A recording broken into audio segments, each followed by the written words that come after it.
Hello guys, welcome back to my YouTube channel learning hype. दोस्तों, आज हम बात करेंगे किसी सेट के बारे में।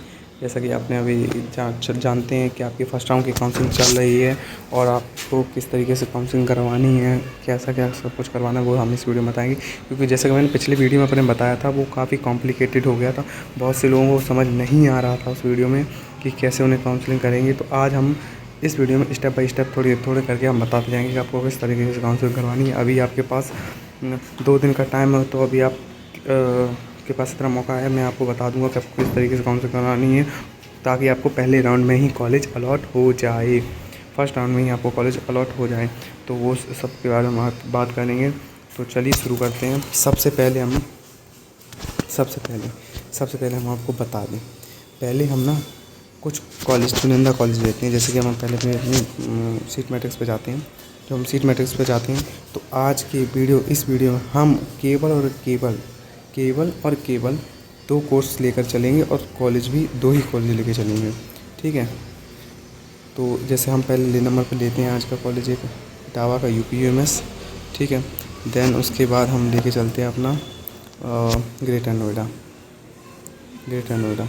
आज हम इन 2 कॉलेज के बारे में ही बात करेंगे, इन 2 कॉलेज और इनके कोर्सेज़ के बारे में हम बात करेंगे, कैसा क्या सब कुछ है इस वीडियो में इसके बारे में सब कुछ बात होगा। वीडियो थोड़ा लंबा होने वाला है, तो जाने के लिए जुड़े रहिए, ठीक है दोस्तों। पहले जैसे कि हम बात करें आपके UPUMS में आपके UPUMS में आपकी 240 सीटें हैं। हर एक उस पर 60 सीटें हैं, यानी 4 कोर्सेज में हर एक कोर्स में 60 सीट हैं। अब आपको ये बता दूं कि इस कॉलेज की जो फ़ीस स्ट्रक्चर है, वो 1,20,000 समथिंग है। 1,20,000 इस कॉलेज की फ़ीस समथिंग है, थोड़ा बहुत ऊपर नीचे है, और इतनी फ़ीस इसकी है इस कॉलेज की। अब दोस्तों, फ़ीस के मामले में ये बहुत ही, और ये 4 साल की फ़ीस है। ये आपकी 4 ईयर कोर्स 3 साल की, सॉरी दोस्तों, गलती हो गई।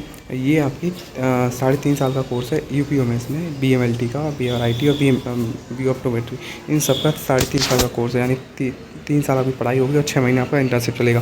तो वो सब इस कॉलेज में है, तो यानी 3.5 साल आपको पढ़ना पड़ेगा।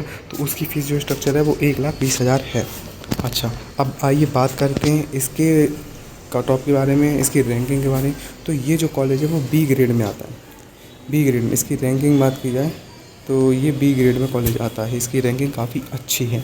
KGM के बाद आप इसको प्रेफरेंस दे सकते हैं, और दे क्यों सकते हैं, देंगे आप, क्योंकि इसमें सबसे बड़ी बात क्या है कि इसकी फ़ीस स्ट्रक्चर जो है ना वो सबसे कम है, और साथ ही साथ इतनी सीटें इसमें कि आप इसको चुनेंगे।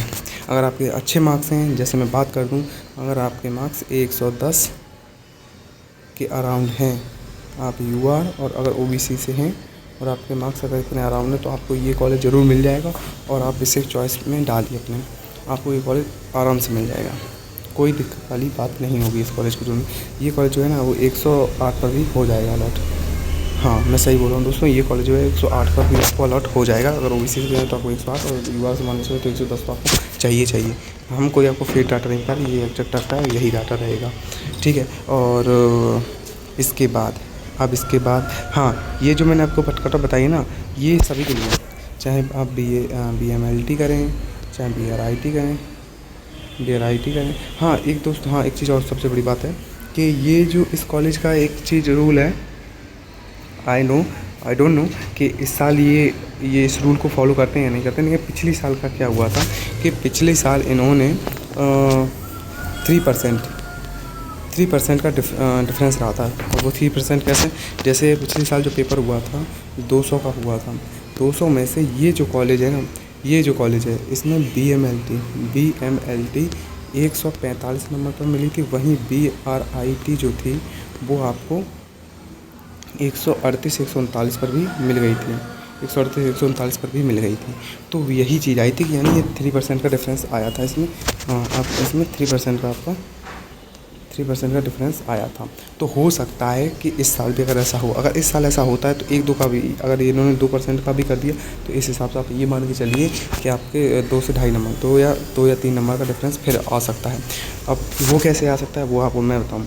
जैसे अगर आपके एप्लीकेशन, जैसे आपके यू आर, आप यू आर में हैं, सॉरी सॉरी सॉरी सॉरी, आप यू आर में हैं और यू आर में यहीं बी एम एल टी जो है ना, बी एम एल टी 110 पे मिल गई है ना, और आप यू आर से ही हैं और आपने बी आर आई टी चुनी है, तो बी आर आई टी जो है वो आपको 108 नंबर पर भी मिल सकती है और 107 पर भी मिल सकती है। ये हो सकता है अगर इस साल भी, अगर पिछले साल जैसा रूल रहा तो वह वही सब इस बारे में बता रहा हूँ कि पिछले साल जैसा अगर रूल रहा तो ये ऐसा हो सकता है।